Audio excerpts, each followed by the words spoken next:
Emília Beatriz Maria Ferreiro Schiavi nasceu na Argentina em 1937. Formou-se em psicologia pela Universidade de Buenos Aires. Em 1970, por pressões políticas, Emília e seu marido, o físico e epistemólogo Rolando Garcia, vão para Genebra, na Suíça. Lá, Emília trabalha como pesquisadora assistente de Jean Piaget e, sob sua orientação, realiza seu doutorado. Y bueno, me acuerdo que una de las experiencias más fuertes que tuve en uno de esos cursos, en donde yo simplemente era un oyente, es que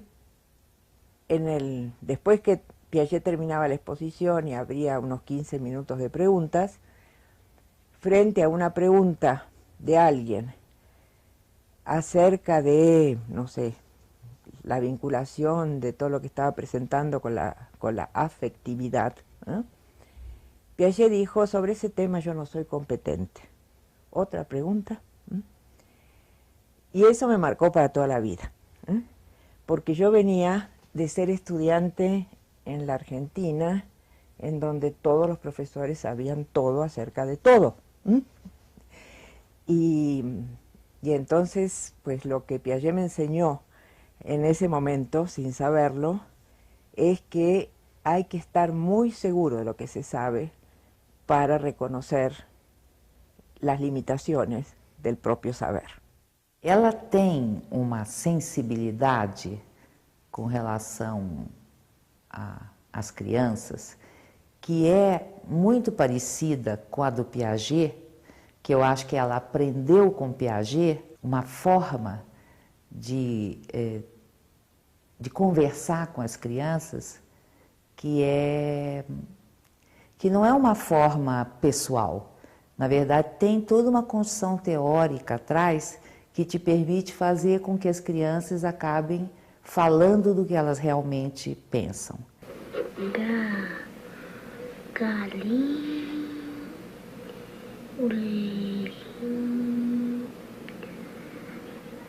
galinha, não sei. O que você acha que pode servir para a gente escrever o lim?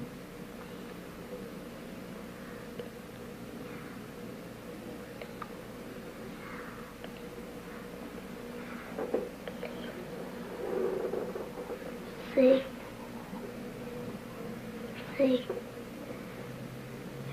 A professora não ensinou essa aí, não. O que a professora ensinou? Gato, babá, cavalo, dado, escreve cavalo. Cavalo. Ai.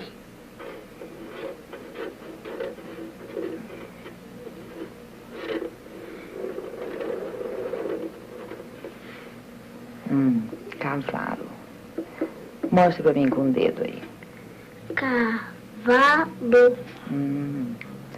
Agora eu quero que você escreva vaca. Vaca. Como é que é? Repara se cavalo não pode te ajudar a escrever vaca. Aqui pode. O que você acha?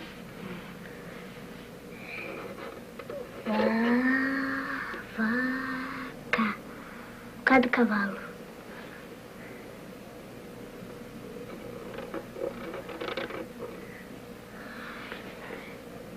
Vaca. Em 1971, Emília volta para a Universidade de Buenos Aires. Em 1973, forma um grupo de pesquisa sobre alfabetização, do qual fazem parte Ana Teberoski, Alicia Lenzi, Susana Fernandes, Liliana Touchinski y Ana María Kaufmann. Y lo que empezamos a encontrar sistemáticamente era que esos chicos que fracasaban en la escuela una y otra vez, eran chicos que estaban sabiendo lo que la escuela enseñaba. Es decir, todos esos chicos que repetían sabían perfectamente bien todas las letras, sabían perfectamente bien la relación con los sonidos y no podían leer ni escribir. Entonces allí estaba claro que eso que la escuela estaba enseñando no les servía a algunos niños para aprender a leer y escribir. Y yo creo que no les servía a ninguno. Lo que pasa es que muchos otros tenían mucha información extraescolar que estos niños no tenían. A situação política na Argentina deteriora-se rapidamente. A repressão da ditadura militar é cada vez mais violenta. Os desaparecimentos tornam-se ainda mais frequentes. Délia Lerner se exila na Venezuela, Ana Maria Kaufmann no México e Ana Teberoski em Barcelona, na Espanha. Emília se exila novamente na Suíça, onde leciona na Universidade de Genebra. Em 1979, muda-se para o México. Publica em coautoria com Ana Teberoski o livro Sistemas de Escritura en el Desarrollo del Niño. Este livro, publicado no Brasil 7 anos depois, com o título Psicogênese da Língua Escrita. Desde que el libro me llegó, le dedicamos un año, hicimos un grupo de estudio interno sobre el libro. Y lo primero que yo me acuerdo de esa situación es una de las personas del equipo, que se llamaba Vivian, porque ya falleció, que había sido mucho tiempo maestra de primer grado, aunque ahora estaba en otro lugar, y que mientras íbamos leyendo, a cada momento se agarraba la cabeza y decía, ¿qué hice, Dios mío? O sea, el impacto, la fuerza de una visión completamente diferente de la visión que uno tenía de ese chico que estaba aprendiendo a leer y escribir y que de pronto podía ser que tuviera ideas propias totalmente distintas de las que los métodos de enseñanza estaban tratando de implantar. Quem me apresentou a obra de Emília Ferreiro foi o Paulo Freire, que um dia disse numa entrevista na TV Cultura, disse assim, eu tenho uns amigos psicolinguistas que estão descobrindo que meninos pequenos podem aprender a ler e escrever. Eu me lembro que eu fiquei tão zangada, porque eu, na época, achava que esse negócio de pôr alfabetização na pré-escola era uma catástrofe que ia destruir a infância. Quando se tratava de alfabetização, pensava-se na forma de ensinar, não na de aprender. Pela primeira vez, se descreve o processo em que a escrita se constitui um objeto de conhecimento para a criança. Consolida-se a difusão de novos conhecimentos que produzirão uma verdadeira revolução conceitual na alfabetização.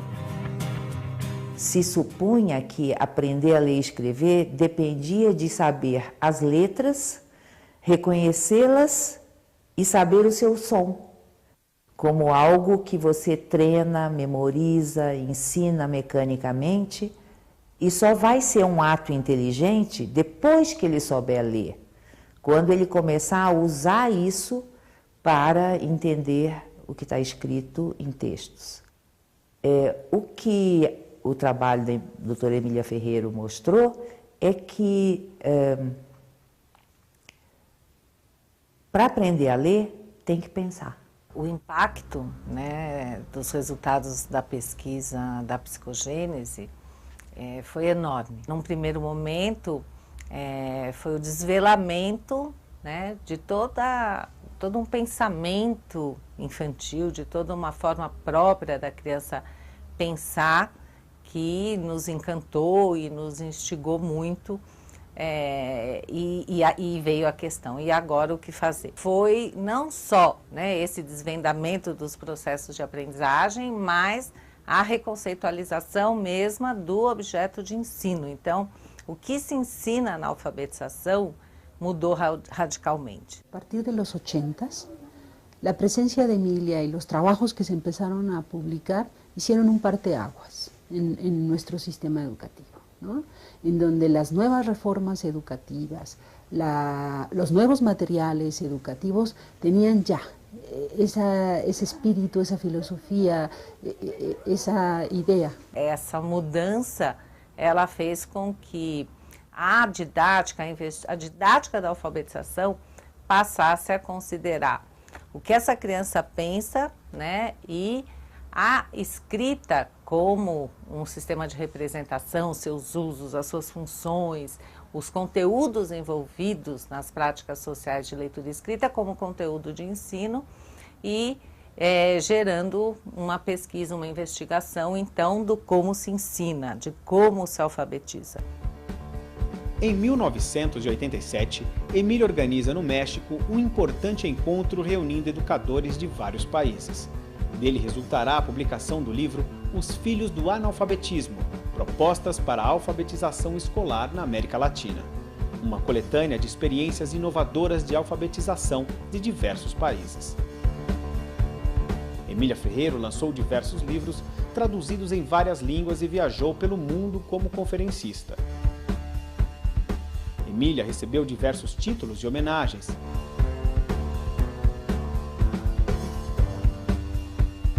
O principal prêmio dedicado aos pesquisadores na área de educação do México leva seu nome. Ahora, la organización del material escrito en el mundo social contemporáneo es tan complicada y diversa que es muy difícil pensar que alguien está alfabetizado si solamente puede leer la Biblia, o que alguien está alfabetizado si solamente puede leer su libro escolar, su cartilla. Que dicho sea de paso, yo creo que una de las cosas de las cuales me siento orgullosa es que he contribuido en Brasil a disminuir la producción de cartillas. No digo que no se sigan publicando, pero hubo una baja sensible en la venta de las famosas cartillas y algunos editores descubrieron que publicar literatura infantil podía ser más interesante que seguir publicando las famosas cartillas.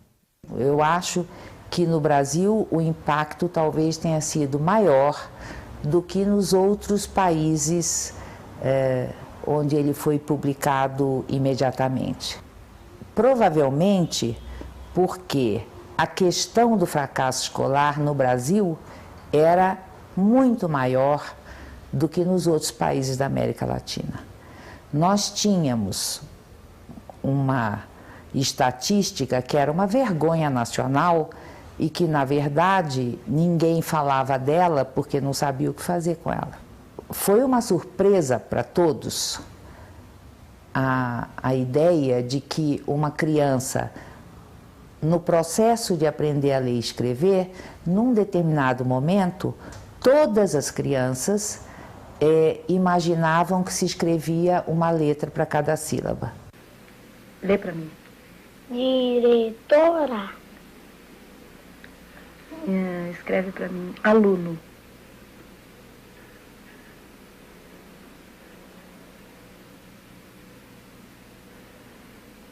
O primeiro impacto foi compreender que as crianças construíam uma hipótese desse tipo, que era contrária a tudo o que a escola ensinava.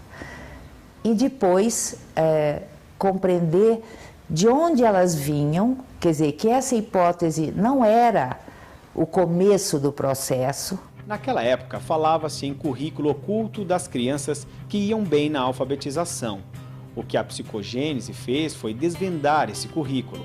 Numa família de nível universitário, por exemplo, encontra-se uma grande quantidade de atividades em que a escrita tem uma função e as crianças são incluídas desde cedo nesse chamado universo da cultura escrita. E houve muitos mal-entendidos também, porque como eram ideias muito distantes daquilo que o senso comum pensava, e aliás ainda pensa, né? O senso comum tem uma ideia aditiva de alfabetização, de que você aprende as letras, depois você vai aprendendo a juntar em palavras, depois aprende em sílabas, depois em palavras, depois... O que a pesquisa da psicogênese mostra, né, é que o caminho não é esse.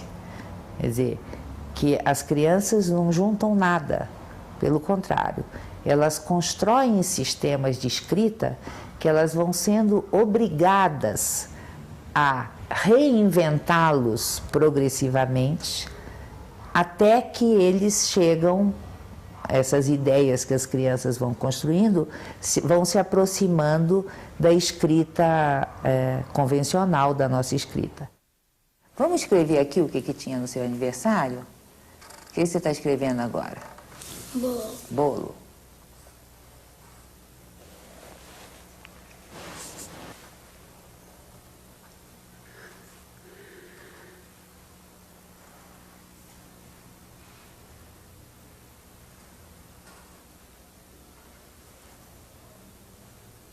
Acabou? Agora mostra para mim como é que se faz para ler. Me dá a caneta e mostra com o dedinho. Não, você. Lê para mim bolo aí. Bolo. Ah, muito bem. Lê aí para eu ver. Chiclete. Evelyn também usa as letras do seu nome.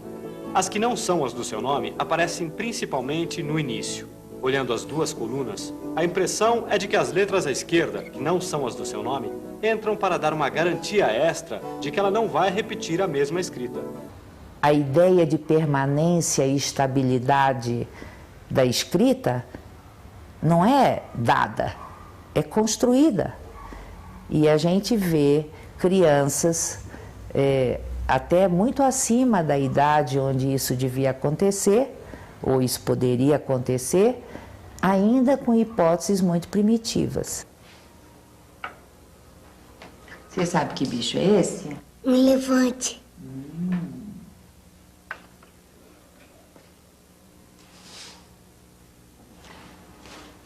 O que é isso que eu botei aí embaixo do elefante? O nome do elefante. E aqui? Que bicho é esse, você sabe? Um leão. O que será isso aqui? O nome do leão. Eu vou fazer uma coisa, você presta atenção, tá?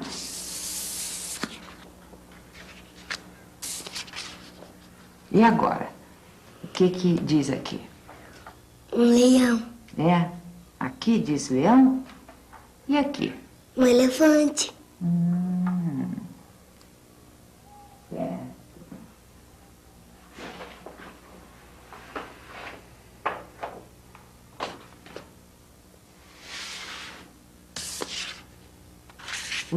Desculpa. Um macaco. Um macaco. O que será que diz? O nome do macaco. Ó, presta atenção que eu vou fazer, hein? Vira um macaco. O que vira um macaco? O nome. Ah, vira o nome do macaco? E aqui? Vira o nome do leão. As professoras achavam que as crianças que escreviam silabicamente com vogais ou com predominância de vogais, elas faziam isso porque elas não sabiam ainda as consoantes. E é muito interessante observar, por exemplo, a Roberta, que não funciona assim. Então escreve aí para mim, marimbondo.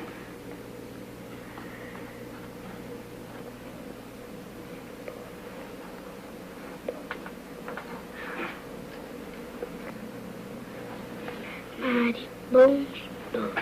Muito bem.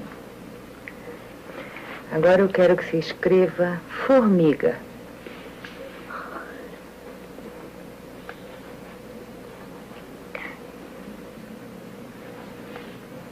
Formiga. Por que compreender o processo da criança é tão importante?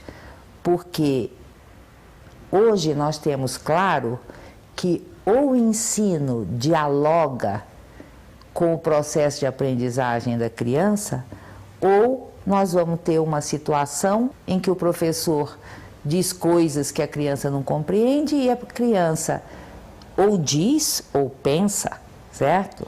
Ela diz se tiver autorização, senão ela não diz. Pensa coisas que não tem nada a ver com aquilo que o professor está ensinando.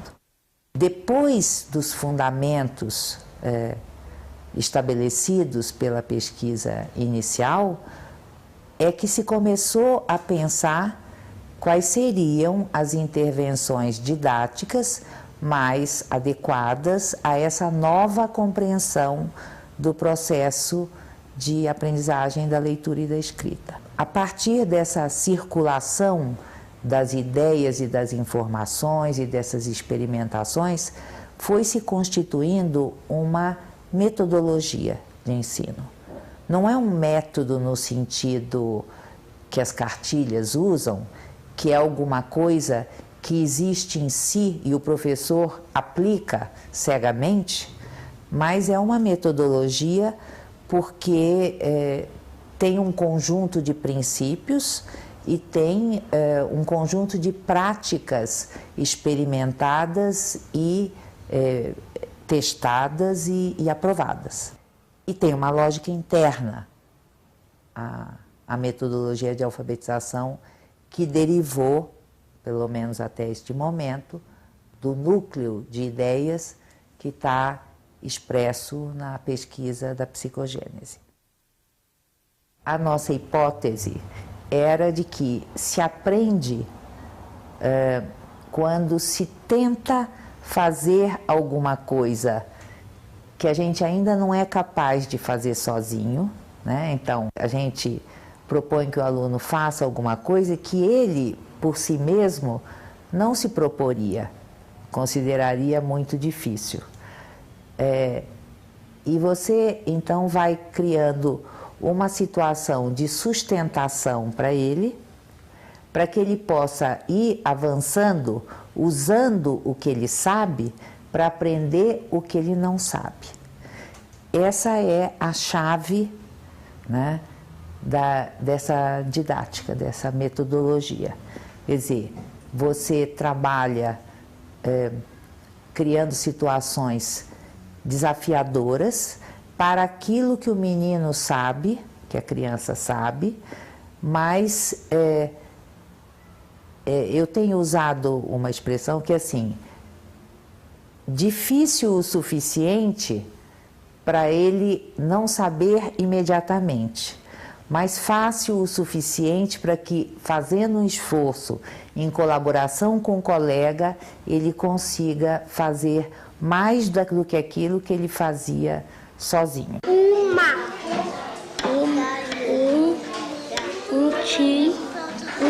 Dar.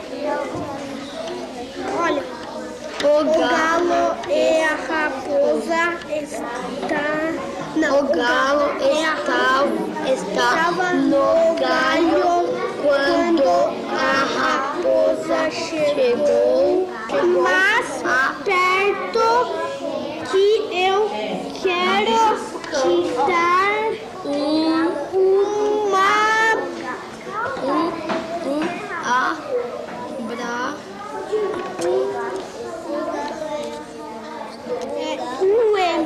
sabia? Agora sim tá certo. Abraço. As outras questões envolvidas nessa mudança da prática pedagógica de alfabetização têm a ver com a reconceitualização do próprio objeto de ensino.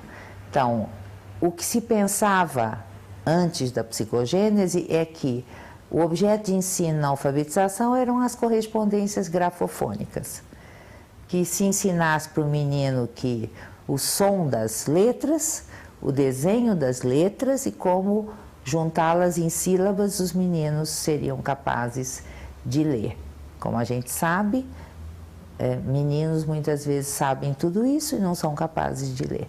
A linguagem que se usa para escrever passa a fazer parte do conteúdo da alfabetização.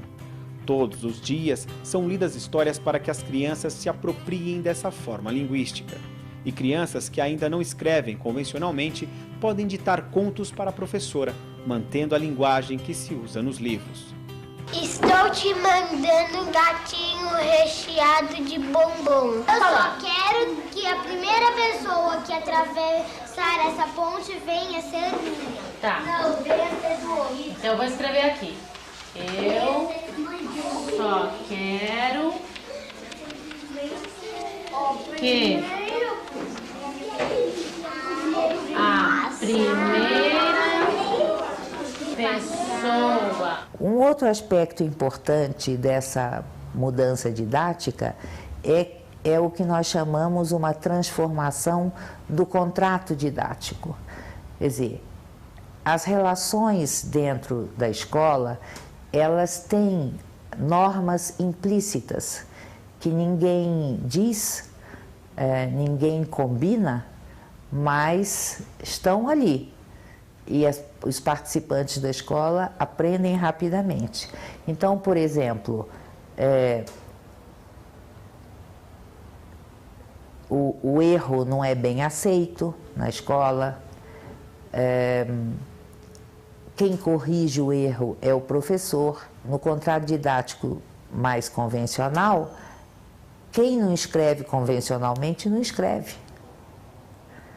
No contrato didático proposto por essa nova metodologia, se aprende a escrever escrevendo e se aprende a ler lendo, lendo e escrevendo.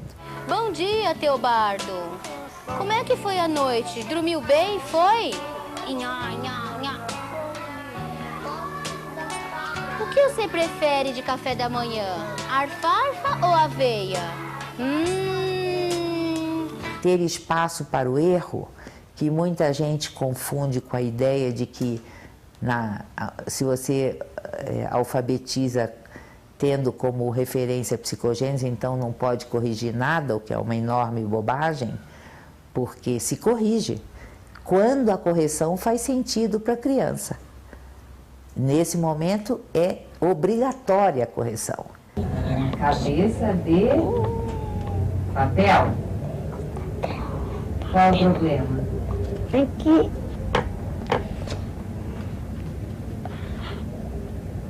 Cabeça de papel. Você acha que ele não pode ser papel porque terminou com L? Não é, tem que ser papel. Você concorda, André Lucas? Concordo. E para escrever papel, a segunda letra é R? Ou é A? A.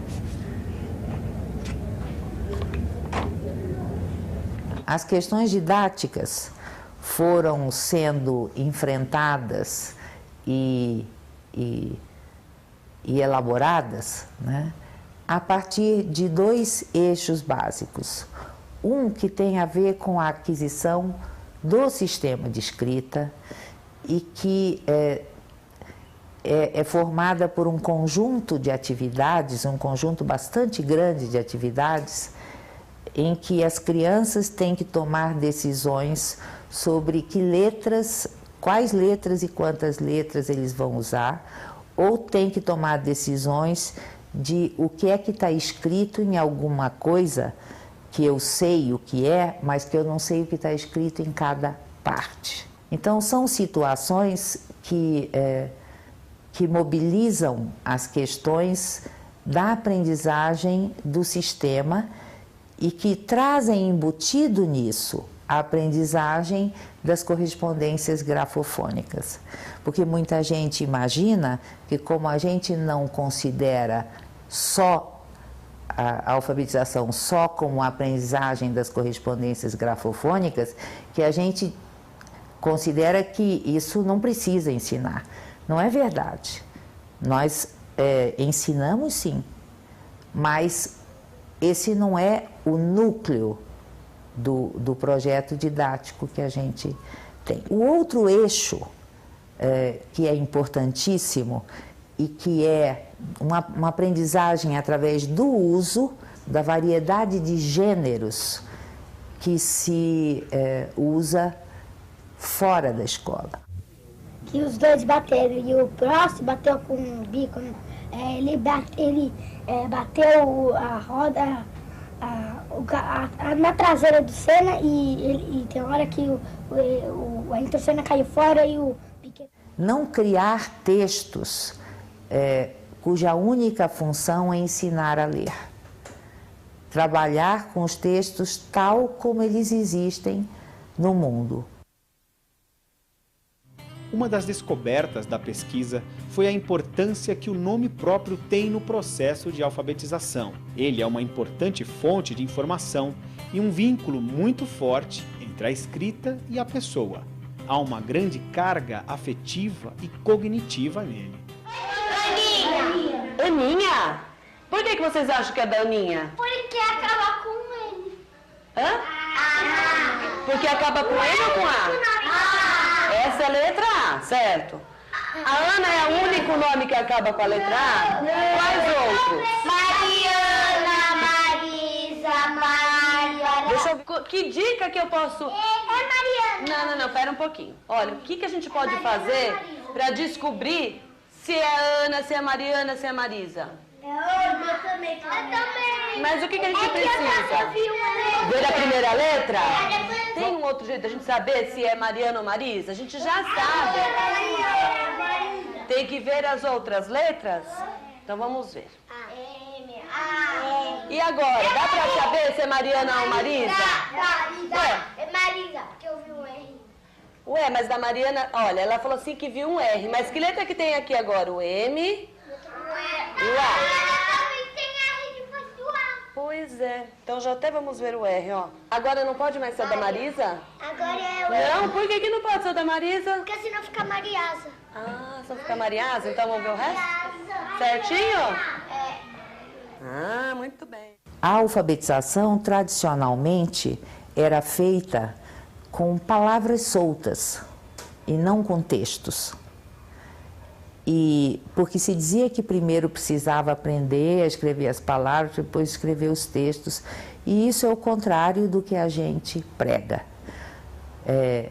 Isso não significa que as crianças não precisem de uma situação, digamos, mais organizada e mais protegida para pensar sobre o sistema. Então, por exemplo, uma presença muito forte nessa metodologia de ensino é a da escrita de listas. Com A. Essa palavra começa com C e termina com A. E você acha que é cocada. Você também acha que é cocada. Está em dúvida? O que você acha?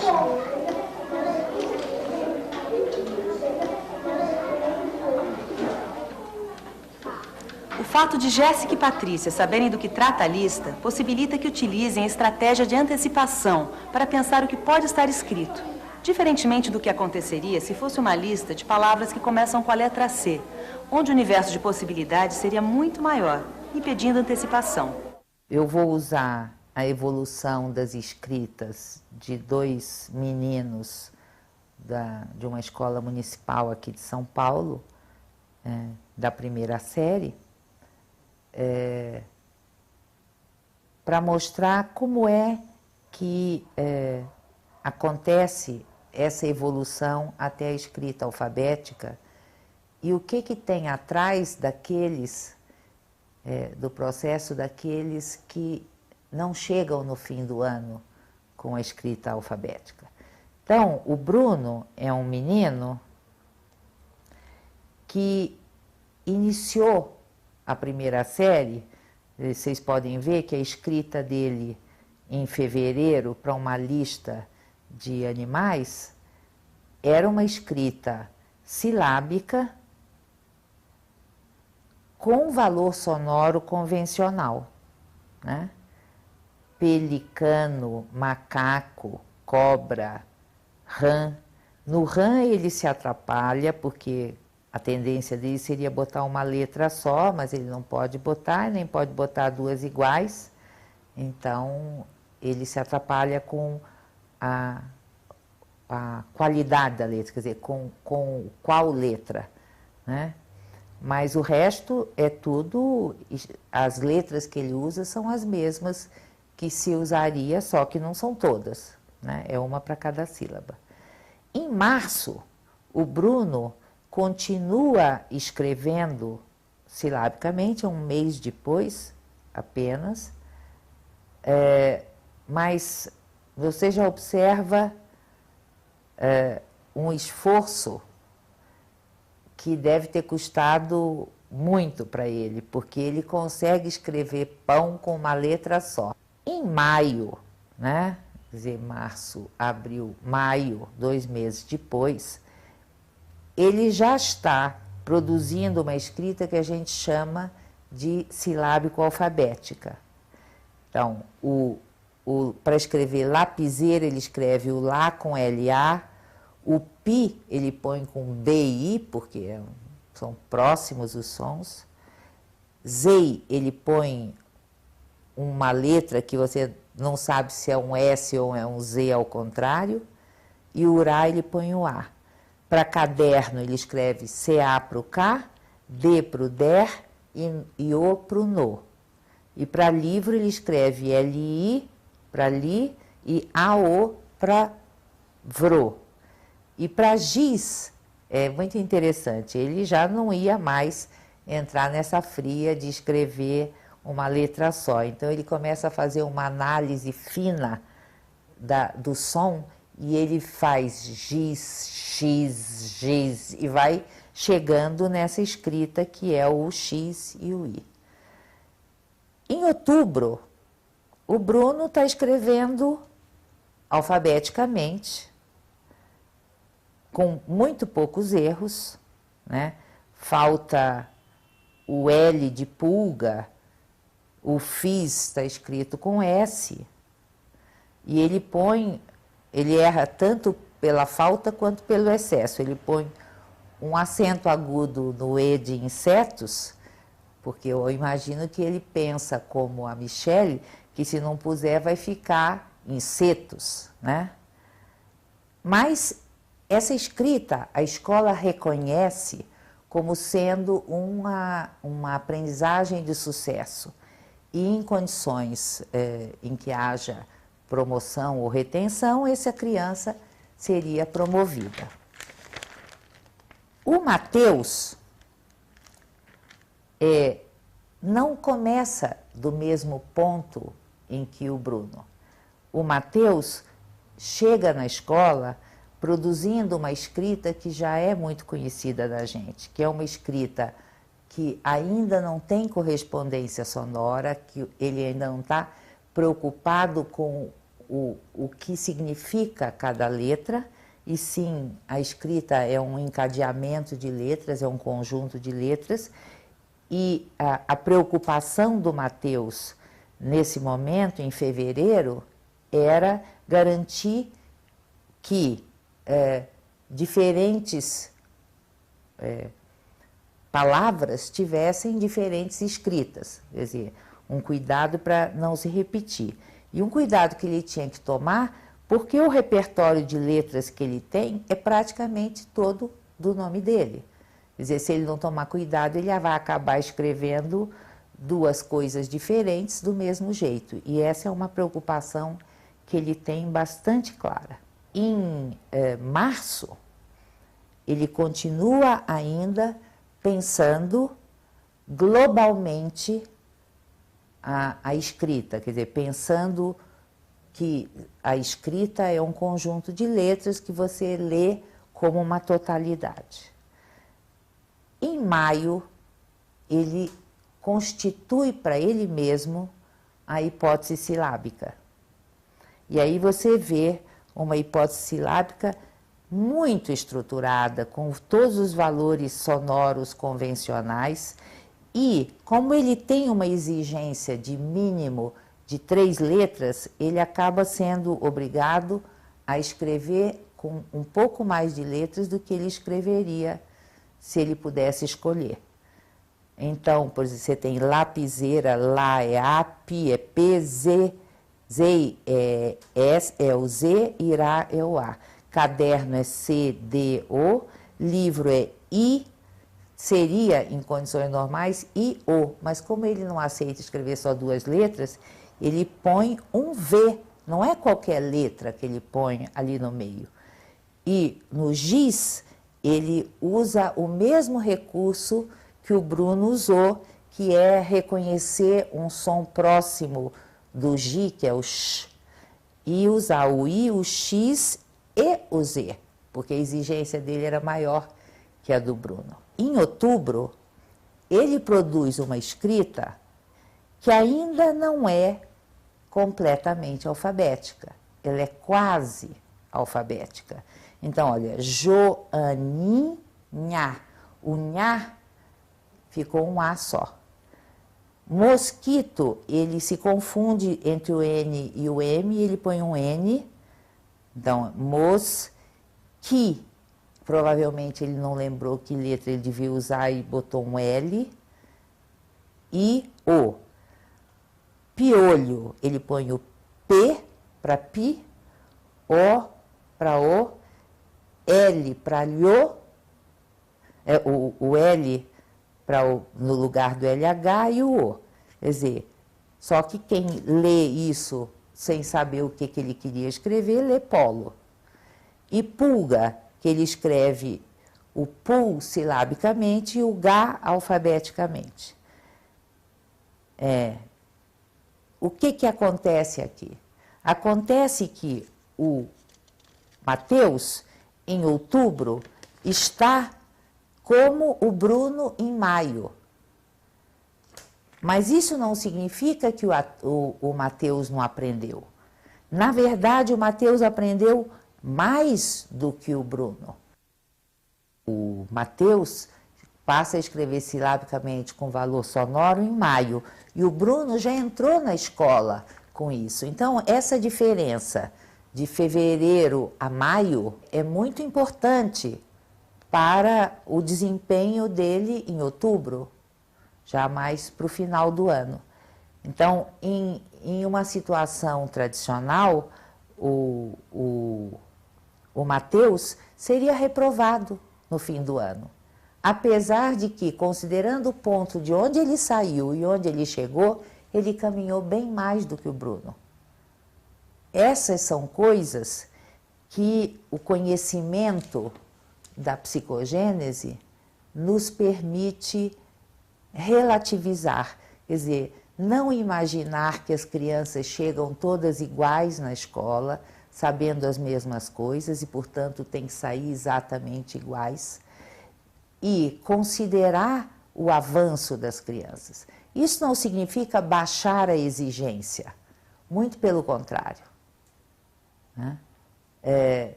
A exigência pode ser alta, mas ela precisa ser uma exigência que considere aquilo que a criança pensa e trabalhe a partir de onde ele está, de onde ele sai.